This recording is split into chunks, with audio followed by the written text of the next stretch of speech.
আমি নাফরমানি করব না, আমি আমার রবের হুকুম থেকে এক চুল নড়ব না। কি হবে শেষ পর্যন্ত? এই পৃথিবী ষড়যন্ত্র করুক আর হুমকি দোক আর ধমকি দোক, শেষ কি করবে? গুলি করবে। শেষ কি করবে? ব্রাশ ফায়ার করবে। শেষ কি করবে? গুম করে দিবে। শেষ কি করবে? হত্যা করবে। শেষ কি করবে? খুন করে ফেলবে। আর কি এরপরে? এরপরে কি? ফালাস্তু বালি হিনা উক্তালু মুসলিমান আলা আইয়ি শিক্কিন কানা লিল্লাহি মাসরাই। বুখারীর riwayat, নবী সাল্লাল্লাহু আলাইহি সাল্লামের বিখ্যাত সাহাবী হযরত খুবাইব ইবনে আদি, একজন সাহাবী খুবাইব রাদিয়াল্লাহু তাআলা আনহু, তানঈম নামক জায়গায় মক্কায়, মানে এখানে এখন যে মসজিদে আয়েশা বলে এনাম সাহেব, এই মসজিদে আয়েশার পাশে হাজী সাহেবরা পরবর্তী উমরাগুলো যেখান থেকে করে আয়েশা মসজিদ কয়, এহরাম বাঁধে যেখানে, এই আয়েশা মসজিদের পাশের জায়গাটারই বলে তানঈম। এই জায়গায় নবীজির এই সাহাবীকে ফাঁসিতে ঝুলানো হয়েছিল। মক্কার কাফেররা হযরত খুবাইবকে যেদিন ফাঁসিতে ঝুলায়, সেদিন মক্কার নেতা আবু সুফিয়ান হযরত খুবাইবকে বলছিলেন, খুবাইব, ফাঁসির শেষ মুহূর্তে, ফাঁসির পূর্বক্ষণে তোমার জীবনের শেষ তামান্না কি? হযরত খুবাইব বলছিলেন, আমি 2 রাকাত নামাজ পড়তে চাই। তো রশি খুলে দিছে, উনি 2 রাকাত নামাজ পড়ছে। 2 রাকাত নামাজ পড়ে চোখের এক ফোঁটা পানি ফেলে 2 হাত তুলে আল্লাহকে বলছে, আল্লাহ, আজ আমার জিন্দিগির শেষ সেজদা। এই দুশ্মনরা ভাববে আমি মৃত্যুর ভয়ে দেরি করতেছি, যদি এটা না ভাবতাম তো আখিরি সেজদা আরো লম্বা করে দিতাম, আরো লম্বা করে দিতাম মাওলা। বাকি ওরা বলবে আমি মৃত্যুর ভয়ে দেরি করতেছি, এই জন্য ছোট করে ফেললাম। আল্লাহ, আমার আপনার কাছে আবদার, ওরা আমারে এখন ফাঁসিতে ঝুলাবে। আমার এই ফাঁসিতে ঝুলানোর এই দৃশ্য মক্কায়, নবীজি তখন মদিনায় হিজরত করে চলে গেছেন। হযরত খুবাইব বলছেন, আয় রব্বুল আলামিন, আমার শেষ তামান্না আমার মদিনার নবী যেন মদিনায় বসে আমার ফাঁসির দৃশ্য সরাসরি দেখতে পায়।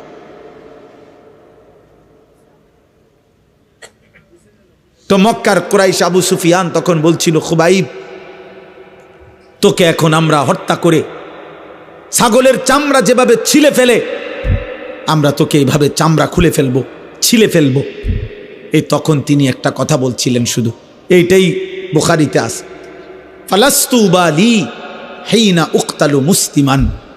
আবু সুফিয়ান শোনো, আমি যখন আল্লাহর আনুগত্যের উপরে, ইসলামের উপরে, আমার খোদার সেজদার উপরে যখন মরতে পারছি, অতএব আমি আর কোনো পরোয়া করি না।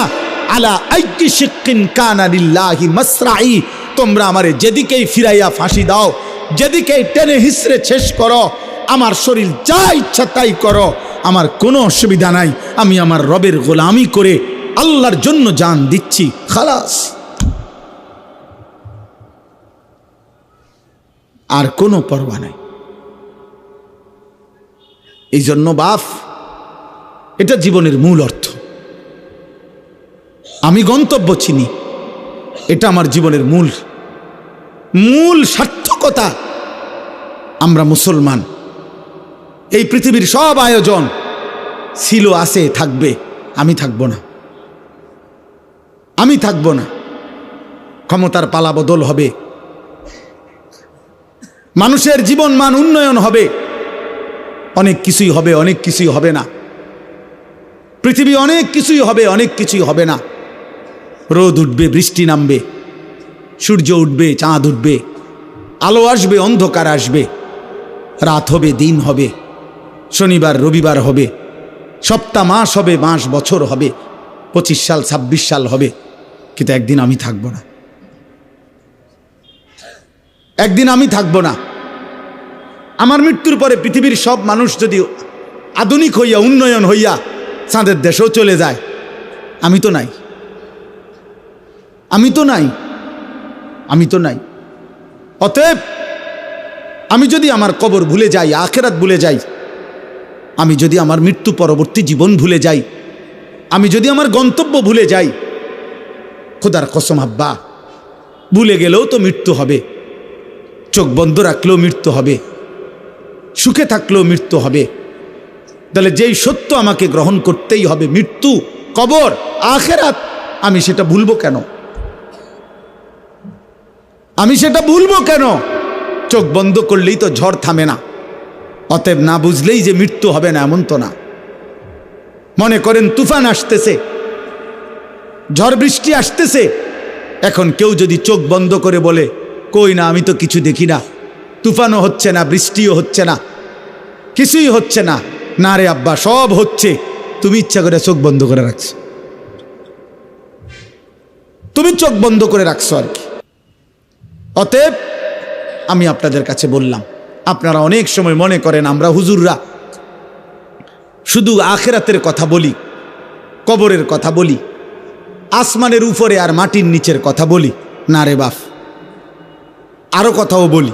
বাকি এই দুই কথা বলা অপরাধ, এই দুই কথা বলা ত্রুটি, এটা আপনারে বলছে কে? আপনি এটা কেমনি সিদ্ধান্ত নিছেন যে আসমানের উপরের কথা বলাটা অসুন্দর আর মাটির তলের কথা কওয়াটা অসুন্দর, অযৌক্তিক? এইটা আপনারে কে বলছে? আপনি বলেন। একজন ডাক্তারকে কেন জিজ্ঞেস করেন না, আপনি যা জীবন এই প্যারাসিটামল লই এই তো ফুরা রইলেন, জীবনটা তো শেষ করে দিলেন। আপনি তো কোনোদিন একটা বিল্ডিং এর প্ল্যানিং দিলেন না, ইঞ্জিনিয়াররে কেন বললেন না আজীবন এই ইট বালু সিমেন্ট নিয়া পড়া রইলেন? আপনি যে আর কোনোদিন একটা প্যারাসিটামল লিখলেন না। আমার এক পরিচিত লোক আছে, আমি দেখছি ওনারে, আমি মনে 2-4-5 বছর দেখছি ওনারে টানা। ওনার 2 হাতে 2টা মোবাইল, উনি এই জমির ব্যবসা করে, হাউজিং। আমি যত সময় ওনারে দেখছি মোবাইল 2টা হাতে নিয়ে উনি এটা একবার রিসিভ করে, জি জি 4 শতক 4 শতক, একটু ডাইনে ডাইনে ডাইনে ডাইনে, বামে বামে, জি জি 6 শতক 6 শতক 6 শতক, ফুবি দিয়া ফুবি দিয়া, মানে কোন না জানি বুঝাইতে আছে 4 শতক 6 শতক 2 শতক, এই কথা। জিন্দিগি 4 শতক আর 6 শতকের উপরে শেষ, হায়াত শেষ। আখিরাত, আখিরাত। এই জন্য বাফ কোরআনুল কারীমের মধ্যে আল্লাহ বলছে, কুল ইয়াতাওয়াফাকুম মালাকুল মাউতিল্লাযী ওয়াক্কিলা বিকুম সুম্মা ইলা রাব্বিকুম তুরজাউন।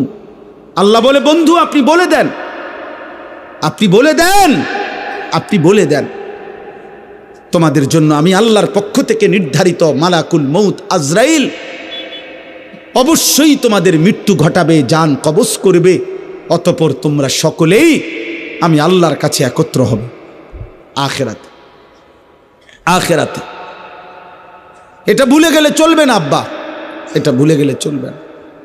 এই জন্য আমি অনুরোধ করছি, এই ওয়াজ মাহফিলের মূল মাকসাদ, আমার ছোট বুঝ, এটা আমার ছোট্ট বুঝ যে আখিরাত মনে রাখা।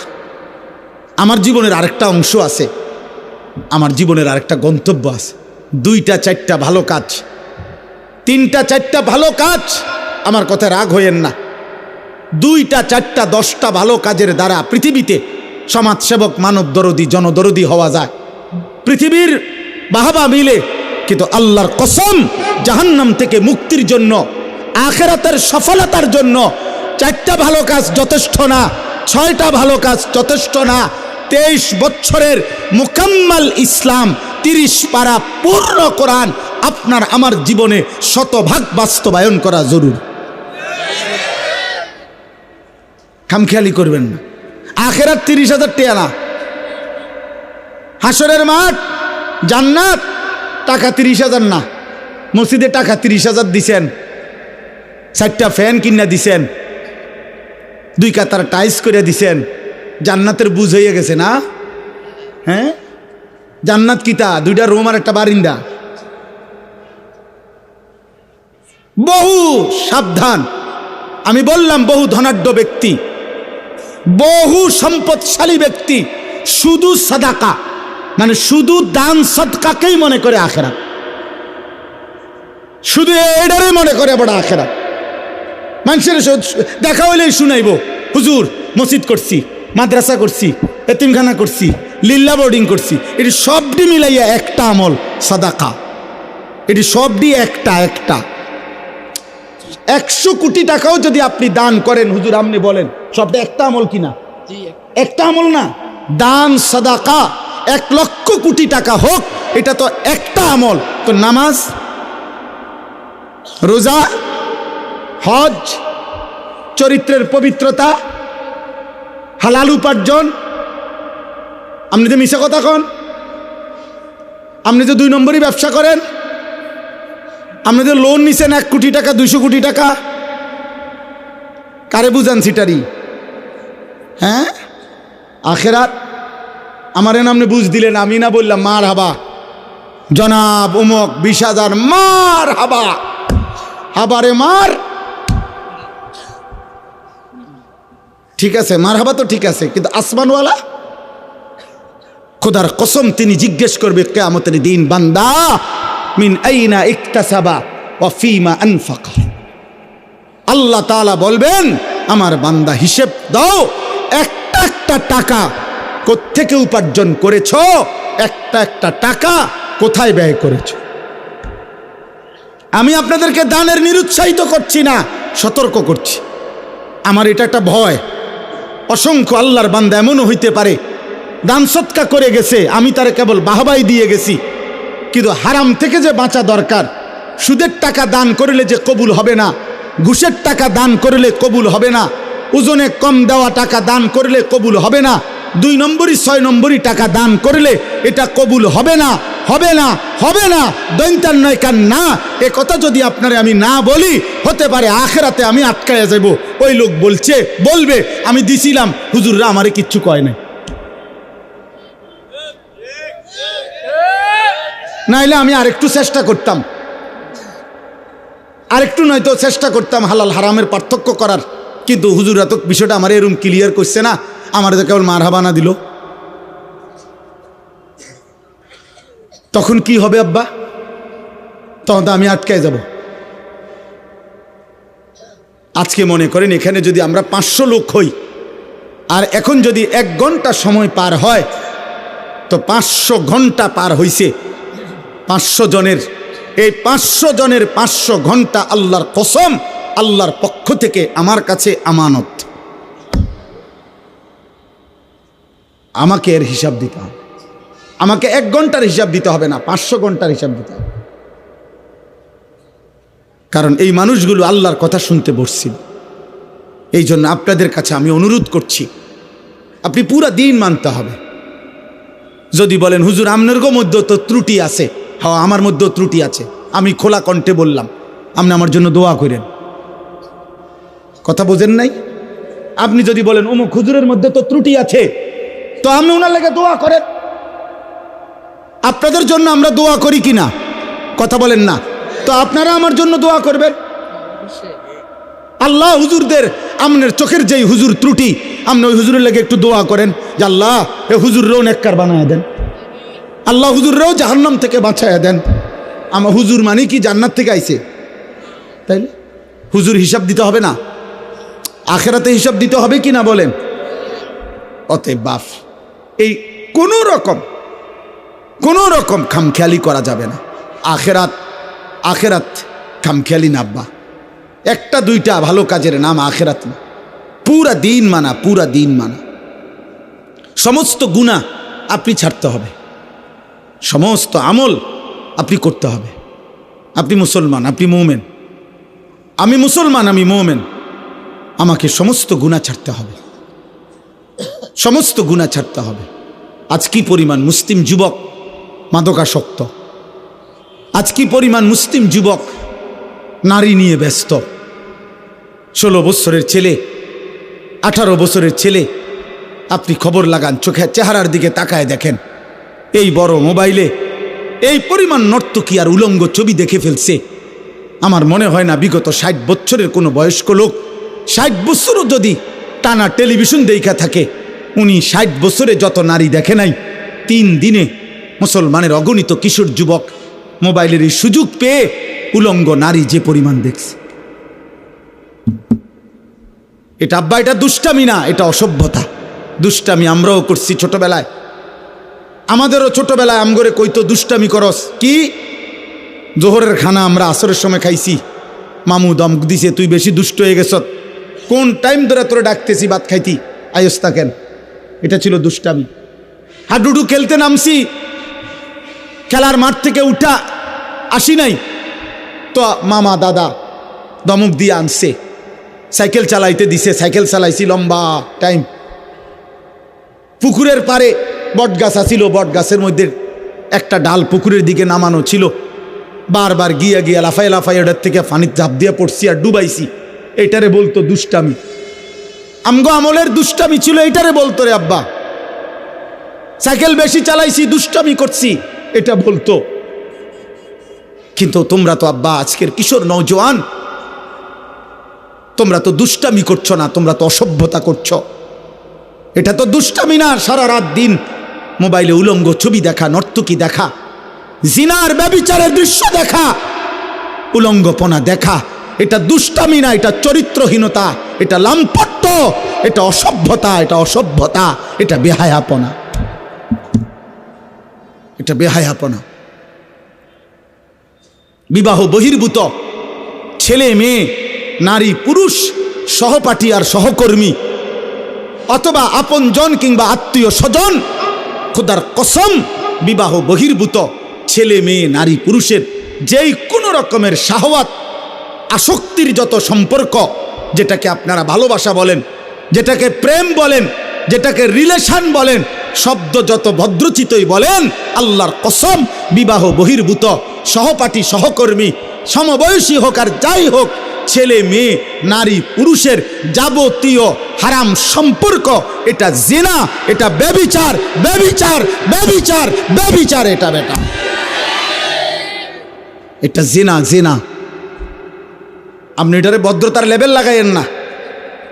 ভেজিটেবল কইলে মূলার হাক কোনো বেশি কিছু হয়ে যায় না, শাকে থাকে।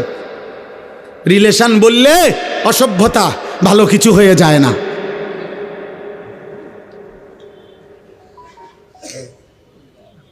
অতএব এটা জরুরি। আমি হাদিস বলি, আল্লাহর নবী সাল্লাল্লাহু আলাইহি সাল্লাম বলছেন, মান জানা ওয়া শারিবাল খামরা নাযা আল্লাহু মিনহুল ঈমান কামা ইয়াখলাউল ইনসানু আল কামিসা মিন রাসিহি।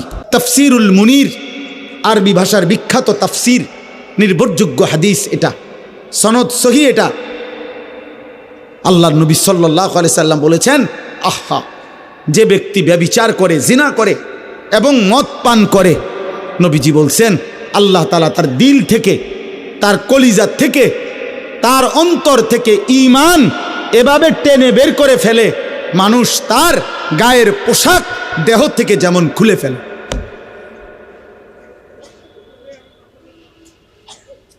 কি ভয়ঙ্কর কথা বলেন,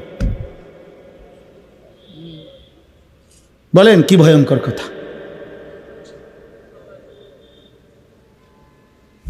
আল্লাহ রসুল বলছে আল্লাহ তাআলা তার অন্তর থেকে ঈমান নাযা, টেনে বের করে ফেলে, মানুষ যেমন তার গায়ের জামা খুলে ফেলে। রাসূলুল্লাহ সাল্লাল্লাহু আলাইহি ওয়াসাল্লাম বলছে, মান শারিবাল খামরা তারাকাস সালাহ ওয়া ওয়াকা আলা আম্মাতিহি ওয়া খালাতিহি।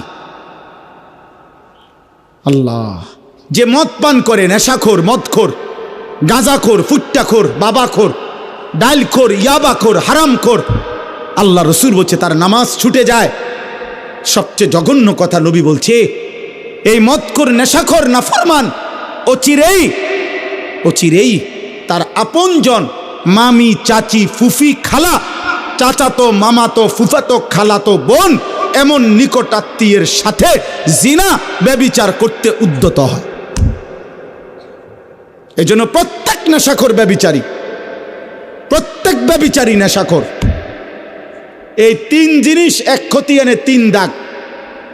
যেখানেই মদ সেখানেই নারী, সেখানেই গান বাদ্য। যেখানেই নারী সেখানেই মদ, সেখানেই গান। যেখানেই গান বাদ্য সেখানেই মদ, সেখানেই নারী। এই তিন জিনিস, মদ, নারী, গান, এক খতিয়ানে তিন দাগ।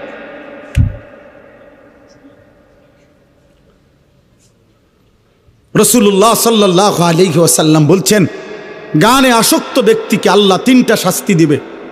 নবীজি স্পষ্ট বলছেন, তিনটা শাস্তি আল্লাহ দিবে। এক নাম্বার, মাটি ধসিয়ে ধ্বংস করে দিবে। 2, পাথরের বৃষ্টি বর্ষণ করে ধ্বংস করে দিবে। 3, অথবা চেহারা বিকৃত করে মানুষের চেহারা পরিবর্তন করে জানোয়ারের আকৃতি বানায় ফেলবে। আজ না হোক কাল, রব্বে কাবার কসম, নবীর এই ভবিষ্যৎবাণী হবেই হবে। মুহাম্মদ আরবি সাল্লাল্লাহু আলাইহি সাল্লাম, তার কোনো কথা ভুল হয় নাই, হবেই হবে। এটা আজ না হোক কাল হবে। একদিন ঘুম ভেঙে দেখবে যুবক সারা রাত উলঙ্গ ছবি আর নারী আর গান বাদ্যের আসক্তিতে ছিল। কোনো এক প্রজন্ম আইসা দেখবে হয়তো ঘুম থেকে জেগে মানুষের চেহারা কুকুর শুকরের চেহারা হয়ে গেছে। চেহারা বিকৃত করার সব মহড়া চলতেছে আব্বা। বেঈমান, চুল, চেহারা সব কিছুতেই আজকে অগণিত মুসলমান ছেলেকে, মুসলমানের চুল, চেহারা, লেবাস, চেহারার ডিজাইন পুরি বদলে আজকে তারা পরিবর্তন করে দিছে। এটা যদি রব পরিবর্তন করে ফেলে তাহলে পুরা জানোয়ার হয়ে যাবে।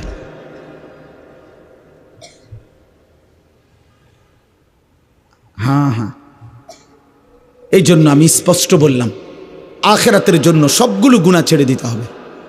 আমিও আপনিও। জাহান্নাম থেকে বাঁচতে হলে, জাহান্নাম আব্বা খামখেয়ালি না, এই বাপ, জাহান্নাম খামখেয়ালি না। ইয়াউমা তুকাল্লাবু ওয়ুজুহুহুম ফিন্নার ইয়াকুলুনা ইয়া লাইতানা আতানা আল্লাহ ওয়া আতানার রাসূলা। আল্লাহ বলে, বান্দা, জাহান্নামের মধ্যে নাফরমানদের চেহারাগুলো দুনিয়ার উত্তপ্ত কড়াইয়ের তেলের মধ্যে যেভাবে মাছ এই পিঠ ওই পিঠ চাপ দিয়ে দিয়ে ভাজি করে, আল্লাহর কসম আল্লাহ বলে জাহান্নামের চেহারা জাহান্নামের আগুনে ফেরেশতারা এইভাবে উলট পালট করে পোড়াইতে থাকবে। ইয়াকুলুনা ইয়া লাইতানা আতানা আল্লাহ ওয়া আতানার রাসূলা। জাহান্নামী নাফরমান প্রতি সেকেন্ড সেকেন্ড চিৎকার করবে আর বলবে, হায় আমার মন্দ কপাল, আফসোস, আমি যদি আল্লাহ এবং রাসূলের আনুগত্য করতাম, আনুগত্য করতাম।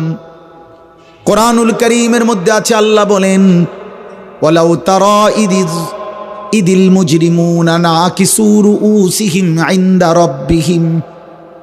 আল্লাহ বলে, বন্ধু, হাসরের ময়দানে দেখবেন নাফরমান পাপী লজ্জায় অপমানে মাথাটা নুয়ে আমি আল্লাহর সামনে দাঁড়িয়ে থাকবে আর বলবে, রব্বানা আবসারনা ওয়া সামি'না ফারজি'না না'মাল সালিহান ইন্না মুকিনুন। নাফরমান বলবে, আল্লাহ, আজ হাসরের ময়দানের সব কিছু আমি নিজ চোখে দেখলাম, ওয়া সামি'না, আমি নিজ কানে শুনলাম, ইন্না মুকিনুন, আজ আমি হাসরের সব কিছু বিশ্বাস করলাম।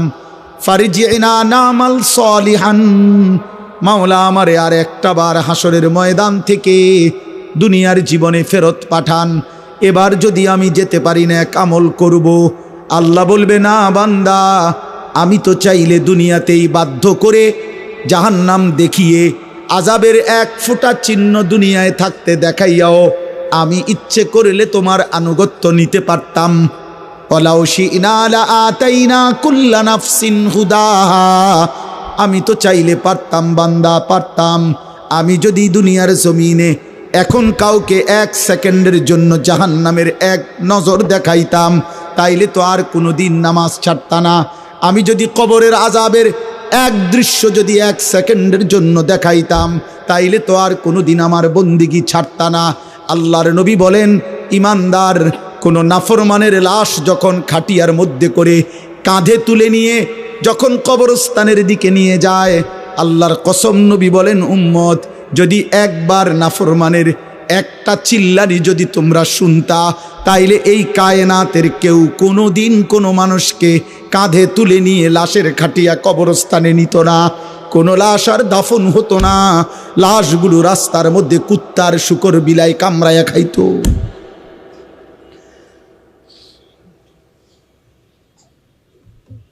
হাদিস হাদিস ফাজলামি কথা না, আল্লাহ বলেন আমি চাইলে পারতাম বান্দা, ওয়ালাউ শাআ রাব্বুকা লাআমানা মান ফিল আরদি কুল্লুহুম জামিআ। আল্লাহ বলে তোমার রব চাইলে তো সকলকেই ইমানদার বানাইতে পারতেন। ফালাউ শাআ লাহাদাকুম আজমাইন। আল্লাহ চাইলে তো সকলকেই হেদায়েত দিতে পারতেন কিনা বলেন না? এখানে আমরা যারা বসছি আমাদের প্রত্যেককে দিয়ে সেজদা করাইতে আল্লাহর পক্ষে সম্ভব? বলেন না কেন? এই যুবক বলো না। পারতো। এশার নামাজ না পড়ে নাফরমান তোমরা যারা এক ওয়াক্ত নামাজ পড়ো না, খোদার 365 দিনে কোনো দিন যেই নাফরমান ফজরের নামাজ পড়লি না, এক বছরে কোনো দিন মুসলমানের বাচ্চা, তোর মা, তোর বাবা, তোর অভিভাবক, তোর সমাজ তোকে কোনো দিন বলল না যে ফজরের নামাজ পড়তে যদি একদিন ভোরবেলা আল্লাহর কোনো ফেরেশতা তোর ঘাড় ছাইয়া একটা থাপ্পড় দিত তো তোর বংশের 14 গোষ্ঠী আর কোনো দিন সেজদা না দিয়ে ঘুমাইতো না। আল্লাহ চাইলে পারতে, কিন্তু আল্লাহ বলেন আমি চাইছিলাম বান্দা না দেখে, আমার রসুলের কথা শুনে, আমার কোরআনের কথা শুনে, আমার মনোনীত উলামা, কত ইমাম, কত খতিব, কত আলেম, কত বক্তা, কত ওয়ায়েস, কত পীর, কত বুজুর্গ, কত আউলিয়া, কত চিৎকার করছে রে বান্দা, কত কাঞ্জে রে তোর সামনে কতবার বলছে। সেদিন যদি তাদের কথা তুমি বিশ্বাস করে আমার গোলামি করতা, আজ আমি হাসরের ময়দানে নিজ হাতে জান্নাত তুলে দিতাম। তুমি কদর করলা না, তুমি কদর করলা না। অতএব আপনারা আলহামদুলিল্লাহ দুনিয়া খুব বুঝেন। দুনিয়া আমি আর নতুন করে বুঝানোর, ওই যে বললাম আগের কথাটা, মাটির তলের কথা আর আসমানের উপরের কথা, এইটা বুঝেন না লোক কম তো আব্বা। দুনিয়া বুঝানোর লোক আলহামদুলিল্লাহ প্রচুর আছে, প্রচুর আছে। এই আমি দেখছি আপনার খেতে যে কাম করে, এই কৃষি সবজি করে, আমার বাসার পাশেও এইখানে এই যে সবজি যারা করে এগোরও আপনার দেখছি প্রাইভেট কার দিয়ে আইসা একেবারে স্যুট বুট পরা ভদ্রলোক, টাই পরুন না, 4 জন 6 জন আইয়া বুঝা, বুঝা। আর আমি বুঝি, আবার আমি বুঝাইতাম যে ভাই আসেন আজকের মাহফিলে আমরা শুনি একটি অটো সুন্দরভাবে কিভাবে চালাইতে হয়, এটা আমি বুঝাইতাম। কথা কয় না মোফাজ্জল ভাই? এটা বুঝাইতো নাকি? এটা কিতা বুঝা? এটা অটো চালাইতে এটা বোঝানোর কি দরকার? ওইতের লগে 2 দিন আটলেই তো হইল। দুনিয়াতে একেবারে সহজ, দুনিয়া একদম সহজ, দুনিয়া একদম সহজ দুনিয়া। আরে ভাইয়া 200 কোটি মুসলমান যদি 400 কোটি হাত একত্র করেও 24 ঘন্টা দুনিয়া উপার্জনের জন্য চেষ্টা করে, আল্লাহর কসম কাফের বেঈমানদের সমপরিমাণ দুনিয়া ইমানদারের হবে না, হবে না, হবে না, হবে না। আল্লাহ দিবে না, আল্লাহ এটা ওয়াদা দিয়ে রাখছে, ওয়াদারনি ওয়াল মুকাদ্দিবিনা উলিন নামাতি ওয়া মাহিলহুম কালিলা। আল্লাহ বলছে মিথ্যাবাদী নাফরমানদেরকে কিছু সময়ের জন্য দুনিয়া দিয়ে দাও। বান্দা মোমেন সেজদা দিয়ে আমার কাছে আইসো, আমি আল্লাহ তোমার চাহিদাও পূর্ণ করব জান্নাতে। তোমার চাওয়া শেষ হইলে আমি নিজের থেকে কোটি কোটি কোটি কোটি আরো দিতে থাকব, আমি সব দেব জান্নাতে। দুনিয়া শুধু খোরাকি। ওই আমার বাসাত রাজমিস্ত্রি কাজ করছে, ওর লগে চুক্তি হইলো, সিস্টেম কইছে হে হুজুর ডেইলি 8 জন কাজ করব, কর্মচারী আমরা 600 টাকা কইরা ডেইলি হাজিরা দিয়ে যাবেন রোজ। আর ছাদ ডালাইয়ের পরে স্কোয়ার ফিট মাইপা আপনার 280 টাকা কইরা যত আসে বাকি টাকাটা দিবেন। এইটা হইলো হিসাব। আমি বুঝছি এইটা আমাকে হিসাব। আল্লাহ আমারে বলছে বান্দা তুমি শুধু ইমান আমলের সাথে দুনিয়া খোরাকিটা কোনো রকম নিয়ে আসো, খাইয়া আইও, বাকি যা হিসাব কইরা জান্নাতে আমি দিয়ে দেব তোমার। শুধু দিন খোরাকি না, হ্যাঁ ডেইলি খোরাকিটা শুধু না। এই জন্য ইমানদার খোরাকি নেয়। এই জন্য ইমাম সাহেব 10,000 টাকা বেতনে 1 মাস চলে, 8,000 টাকা বেতনে 1 মাস চলে, 12,000 টাকা বেতনে 1 মাস চলে, কিস্তি নাই। কিন্তু মাসে 1.5 লাখ টাকা ইনকাম, কিস্তি চলে 4টা। আরো আমারও তো কতজনে বলছে খাস করে দোয়া করতাম এই কিস্তি লেগে, মানে এমন দোয়া করতাম যাতে কিস্তি 4টা 8টা হয়। মা তো খাস করে দোয়া করলে কি করতো? কিস্তির উপরে দোয়া তো আপনি লেগে এইটাই যে হুজুর দোয়া করবেন কিস্তি চলে 4টা, তার মানে আরো যাতে 4টা বাড়ে কিস্তি। আমার একবার একজন বলছে হুজুর রবিবারে ছাদ ডালাই খাস করে দোয়া করবেন। আমি বললাম দোয়া করি আল্লাহ যাতে ছাদ ডালাইয়ের দিন ডাকবে যায় নিচের দিন, মানে এমন। তাহলে নাহলে খাস দোয়া কি এটা পরে জাঁতা দেওয়াতে দোয়াটাই নর্মাল দোয়াই তো ছাদ ডালাই হয়। তো যেহেতু সাপ দিতেন কইছেন আপনি খাস, তো তাহলে আটটু সাপ দিলাম। দুনিয়া মোটরসাইকেলের লেগে দোয়া, হাই মুসলমান, হাই মুসলমান, ছাদ ডালের দোয়া। হুজুর দোয়া করবেন কষ্ট করে আল্লাহ আল্লাহ করে 12 লাখ টাকা ব্যবস্থা করছি ছেলেটার বিদেশের, আল্লাহ আল্লাহ করে করছে। 3 লাখ টাকা সুদে নিছে, 4 লাখ টাকা কিস্তিতে নিছে আল্লাহ আল্লাহ করে। হায় হায় হায় হায় মুসলমান, কেমনে বললে এত বড় কথা, এত বড় না ফরমানির কথা কেমনে কইলা? আরে সুদখোর কেমনে বললা? আল্লাহ আল্লাহ করে নিছো কেমনে? আর সুদের টাকার উপরে দোয়া চাও কেমনে? কি দোয়া করতো আপনার ফুতের লেগে? আপনি কি দোয়া চাচ্ছেন? কি দোয়া করতো? আমি দোয়া করতাম যে আল্লাহ উনি যে 6 লাখ টাকা সুদ নিছে এটাতে বরকত দেন নাকি? তো কি দোয়া করতো কি? তা নাই তো কি? আর নয়তো তো দোয়া করতে আল্লাহ সুদখোরকে ধ্বংস করে দেন, তো নাই তো বরকত দেন বলা যাবে? কথা বলেন না কেন? সাবধান মুসলমান, আখিরাত খামখেয়ালিন। আবারও বললাম, এজন্য এই জবানের হেফাজত জরুরি, হালাল হারামের পার্থক্য বোঝা জরুরি। এক মুসলমান, আবারও বলি, আখিরাতকে আপনারা মামুলি ভাববেন না, আখিরাতকে খামখেয়ালি মনে করবেন না। আখিরাতে পুরা জিন্দিগির হিসাব দিতে হবে, রাত দিন 24 ঘন্টার হিসাব দিতে হবে। অতএব আজকে আমি এতগুলো কথার পরে আপনাদের কাছে আমার মূল বক্তব্য হলো, আব্বা চলেন আমরা একটা এতটুকু বুঝি যে কমপক্ষে নিজের দিকে একবার নজর দেই। আমি আপনি যে যেখানে আসি 30টা সেকেন্ড, প্রত্যেকে একবারে 30 সেকেন্ড সময় আপনি একটু চোখ বন্ধ করে অথবা আপনার বিবেক দিয়ে আপনি ভাবেন, আমরা যারা এখানে বসা এখন যে অবস্থানে বসে আছি, চোখ বন্ধ করে বা 30 সেকেন্ড নীরবে ভাবেন তো যে অবস্থায় আছি, এই অবস্থায় আমাদের জীবনের গুনার পরিমাণ বেশি নাকি নেকির পরিমাণ বেশি? কি মনে হয়? তাইলে এখান থেকে যদি হাসরের ময়দান হয়, মালিকের সামনে দাঁড়াইয়া কেমনে হিসাব দিবে? কেমনে হিসাব দিবে? আপনি কি মরবেন না? আপনাকে কি কবরে যাইতে হবে না? এই কথাটাই আমি মনে করাই দিলাম। আমার ছোট্ট বুঝে আমি এতটুকু বললাম। আল্লাহ তাআলা বলছে, বান্দা এবার যদি মনে করে থাকো তোমার গুনার পরিমাণ বেশি, তাইলে তুমি অন্য কোথাও গিয়ে লাভ নাই। আমি আল্লাহ তোমাকে আশ্বস্ত করতে চাই, গুনাহ যদি তোমার আসমান পরিমাণ হয়, গুনাহ যদি তোমার সমুদ্রের ফেনা পরিমাণ হয়, গুনাহ যদি তোমার হিমালয় পর্বত ছুঁয়ে যায়, গুনাহ যদি তোমার এই জমিনের বালুকণা পরিমাণও হয়, তুমি অন্যদিকে যাইও না। তুমি যদি শুধু বুঝতে পারো, অনুভব করতে পারো, তোমার ভিতরে যদি উপলব্ধি আসে আমার গুনাহ বেশি, আর আমার এই গুনাহ আমার জাহান্নামে নিবে, আর জাহান্নামের আগুন আমি সহ্য করতে পারবো না, খোদার কসম আল্লাহ বলেন, এদিক সেদিক না গিয়ে বান্দা তুমি আমার দিকে ফিরে আসো, আমার রহমত থেকে নিরাশ হইও না।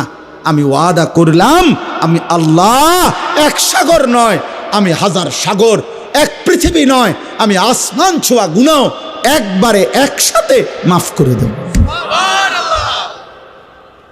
তুমি আমার কাছে আসো। এই কথাটাই এখানে 24 নম্বর পারা 39 নম্বর সূরা জুমার, এই সূরার 53 নম্বর আয়াত।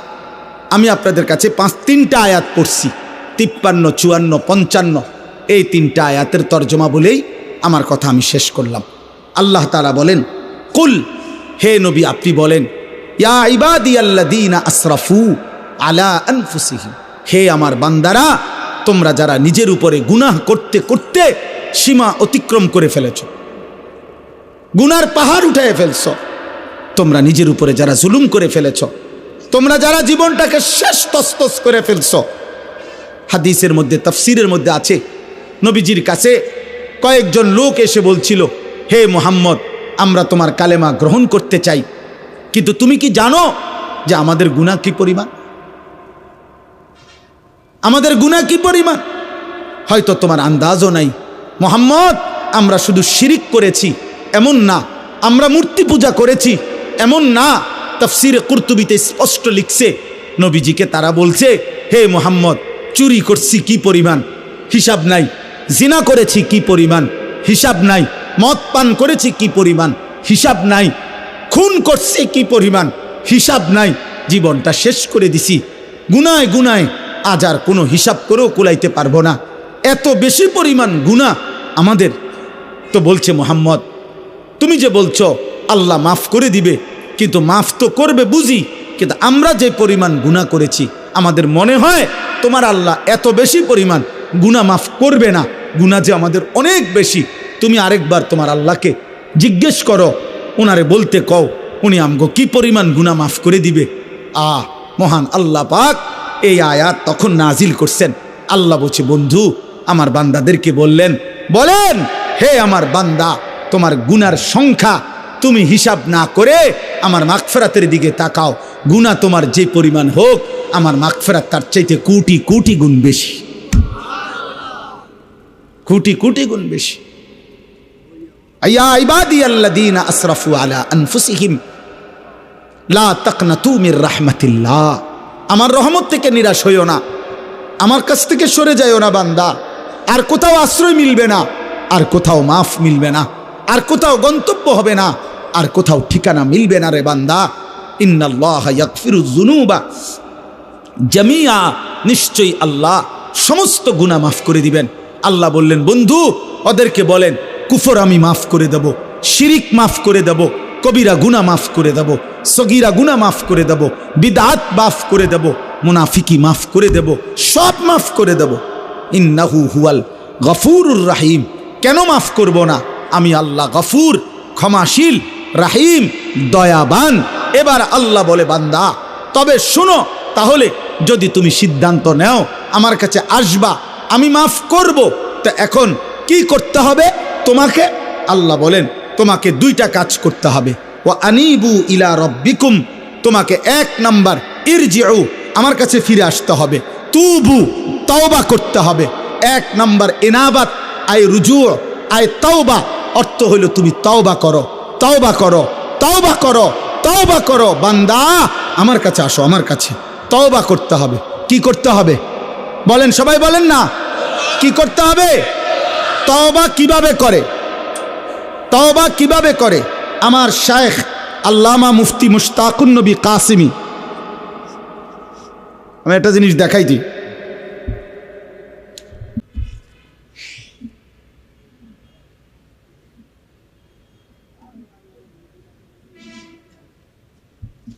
এই দেখেন, এইখানে আমি এই সাদা কাগজে লিখছি চ আকার চা, দেখছেন নি? এটা চ আকার চা।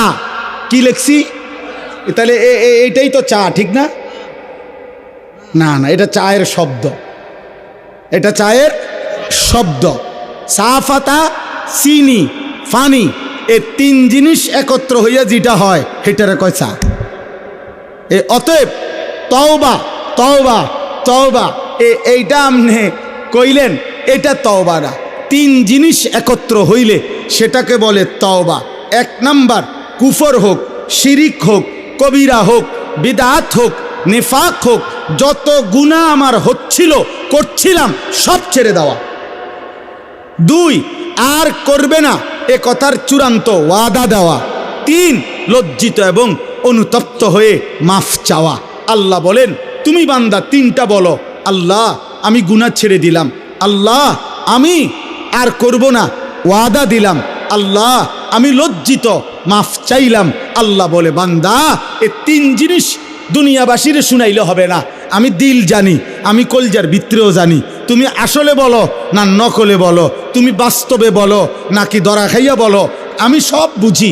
যদি দিল থেকে বাস্তবিক অর্থে গুনাহ ছেড়ে দিয়ে আর করবা না ওয়াদা দিয়ে লজ্জিত এবং অনুতপ্ত হয়ে তওবা করো। আমি যদি দিল দেখে বুঝি তো আমি আল্লাহ, আমি ওয়াদা দিলাম, এক সাগর এক নদী নয়, আমি আসমান ছোঁয়া গুনাহ মাফ করে দিলাম। শর্ত হলো কয়টা হইতে হবে বলেন? 1 নাম্বার গুনাহ ছেড়ে দিলাম, বলেন। 2 আর করব না, ওয়াদা দিলাম, বলেন। 3 লজ্জিত মাওলা মাফ চাইলাম, আল্লাহ বলে মাফ করে দিলাম। আমরা দেশের এই সময় বিড়ি খায় হেবাডা, হেবাডার মুখে আসবি তোবা তোবা তোবা তোবা আস্তাগফিরুল্লাহ আস্তাগফিরুল্লাহ। কিও দেশটাত কি শুরু হইলো? এই আমনে যেটি খাইতে আছেন এটি শুরু হয়েছে। আরে হেবাডা তওবা করে, তওবা। টেলিভিশনের দিকে তাকাইয়া আছে রাক্ষসের মতো, নর্তকীর দিকে তাকাইয়া আছে, মহিলার দিকে তাকাইয়া তাকাইয়া, এরপরে কয় আস্তাগফিরুল্লাহ আস্তাগফিরুল্লাহ। কিও দেশটায় কি চলতে আছে? এডি এই যে টেলিভিশন চলতে আছে,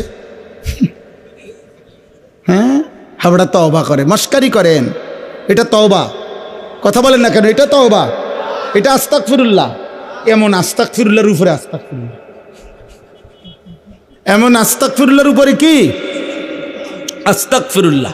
এই জন্য আমাদের করাচি হজরত কুতবে আলম আরিফ বিল্লাহ হজরত মাওলানা শাহ হাকিম মোহাম্মদ আখতার রহমতুল্লাহ আলাইহি, তিনি এটা বলছিলেন একবার, অর্থাৎ হজ্জের সফরে যাইতেছেন, বিমানের ফ্লাইটে ওনার সাথের হাজি এহরাম পরা, তো হজরতের সাথে বসা, তো যাইতেছে আর কি। তখন তো বিমানের মধ্যে যেই মহিলারা আপনার বিমানের কাজ করে, আপনার এয়ার হোস্টেস যেগুলো, এরা তো এদের কাপড় চোপড় তো অল্প অল্প, কোম্পানি দুর্বলের কারণে 2 জনে মিললে একজনেরটা পরে, কথা বুঝছেন?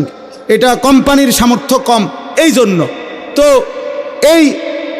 এই মহিলাদের দিকে তাকাইয়া তাকাইয়া তাকাইয়া হাজি সাহেব, ওই হজরতের সাথের হাজি সাহেব, ও বেখেয়ালে কইতেছে আর কি আস্তাগফিরুল্লাহ আস্তাগফিরুল্লাহ। হজরত দেখছেন এগুলোর কাপড় চোপড়ের কি হালাত? তে হজরত তখন বলছে, হ্যাঁ ভাই, তেরি আস্তাগফিরুল্লাহ পর আস্তাগফিরুল্লাহ, তোমার আস্তাগফিরুল্লাহর উপরে আস্তাগফিরুল্লাহ। পহলে তো নজর হটাও, ফের আস্তাগফিরুল্লাহ পড়ো, আগে তো চোখ সরাও, বেডির দিকে চাইয়া রয়েছে, আবার কব আস্তাগফিরুল্লাহ আস্তাগফিরুল্লাহ। এ কোন সা আস্তাগফিরুল্লাহ? এটা কিসের আস্তাগফিরুল্লাহ? এটা নিয়ে আস্তাগফিরুল্লাহ আমনে। তাইলে মূলত কি? গুনাহ ছেড়ে দিলাম, আর করব না, ওয়াদা দিলাম, লজ্জিত অনুতপ্ত হয়ে মাফ চাইলাম। ওয়া আসলিমু লাহু মিন ক্বাবলি আন ইয়াতিয়াকুমুল আযাবু সুম্মা লা তুনসারুন। আল্লাহ বলে প্রথম হইল তওবা করো, 2 নাম্বার হইল এখন থেকেই, আজকের থেকেই, যেদিন তওবা করলা, যেদিন বুঝলা, সেদিন থেকেই আমার আনুগত্য শুরু করে দাও। এখন থেকে আর পিছনের গুনাহ আর করবা না, আমার হুকুম ছাড়বা না। আজই নামাজ শুরু করো, আজকেই শুরু করো, আজকেই শুরু করো, আজকেই শুরু করো। আল্লাহ তৌফিক দান করেন। আল্লাহ বলে, বান্দা এই 2 কাজ, তওবা করো এখন, আনুগত্য আমার ইবাদত শুরু করো এখন। মৃত্যু আসার আগে আগেই, মৃত্যু আসলে আর তোমাকে সাহায্য করা হবে না, আর সাহায্য করা হবে না। 3য় আয়াতে আল্লাহ বলেন, ওয়াত্তাবিউ আহসানা মা উনজিলা ইলাইকুম মির রাব্বিকুম মিন ক্বাবলি আন ইয়াতিয়াকুমুল আযাবু বাগতাতাও ওয়া আনতুম লা তাশউরুন। আল্লাহ বলেন, আবারও বলছি, আমি যেই শ্রেষ্ঠতম কিতাব কোরআন নাজিল করেছি, আমার কোরআন মৃত্যু আসার আগে আগেই আনুগত্য করো। হঠাৎ মৃত্যু আসবে যা তুমি টেরও পাবে না, অতএব তার আগে আগেই বান্দা তুমি আমার কোরআন ধরো, আমার দিন ধরো, আমার আনুগত্য করো, আমার বন্দিগি করো। আমার ভাই, আমার বন্ধু, এই নাজিরা বাজার যুব সমাজের এই ভাইরা, ও আমারে অনেকক্ষণ আবদার করছে, একটা ডেট আমি মিলাইতে পারতেছিলাম না, আল্লাহর দয়ায় এতটুকু সুযোগ হয়েছে। আমার অনেক প্রিয় ভাই মাওলানা আমাদের মুফাজ্জল ভাই, প্রিয় ভাই বলছেন, এই জন্য আমি এটুকু সময় আপনাদের কাছে বললাম। ইনশাআল্লাহ আরও হযরত ওলামায়ে কেরাম ধারাবাহিক আপনাদের মাঝে বয়ান করবেন। উঠাউঠি না করে আপনারা আরেকটু বসেন, একসাথে মোহতারাম মেহমানদের কথা শুনে, আলেমদের আরও বয়ান শুনে এরপরে যাবেন। আর আমার শেষ কথা, কিশোর ভাই, যুবক ভাই, দোস্ত, এই পৃথিবী তোমারে মনে রাখবে না রে আব্বা। তুমি সেজদা দাও, ফজরের নামাজ পড়ো, আখেরাত ভুলো না। আব্বা তোমারে দুনিয়া মনে রাখবে না। কোনো পাপী, কোনো নাফরমানকে পৃথিবী শ্রদ্ধার সাথে স্মরণ করে না। নাফরমানের নাম টিকে না, নাফরমানের নাম থাকে না। ফেরাউনের নাম পৃথিবীর কোনো কুত্তার নামও কেউ রাখে না। নমরুদের নাম পৃথিবীর কোনো কুত্তার নামও কেউ রাখে না, আবু জেহেলের নাম পৃথিবীর কোনো কুত্তার নামও কেউ রাখে না, আবু লাহাবের নাম কোনো কুত্তার নামও কেউ রাখে না। এজন্য দোস্ত, নাফরমানের নাম থাকে না, নাফরমান শ্রদ্ধার সাথে স্মরণ হয় না। ইমানওয়ালা, সেজদাওয়ালা, বন্দিগিওয়ালা, মানুষের কল্যাণ, মানুষের সেবা, আখেরাতের ফিকির যার মধ্যে, সে দুনিয়াতেও টিকে থাকে, সে আখেরাতেও টিকে থাকবে। আল্লাহ আমাদেরকে তৌফিক দেন, আল্লাহ আমাদেরকে কবুল করেন। আজকের এই তাফসীরুল কোরআন মাহফিল আগামী দিনেও আরো সুন্দর ইন্তজামের সাথে করার তৌফিক আল্লাহ দান করেন। আমিন।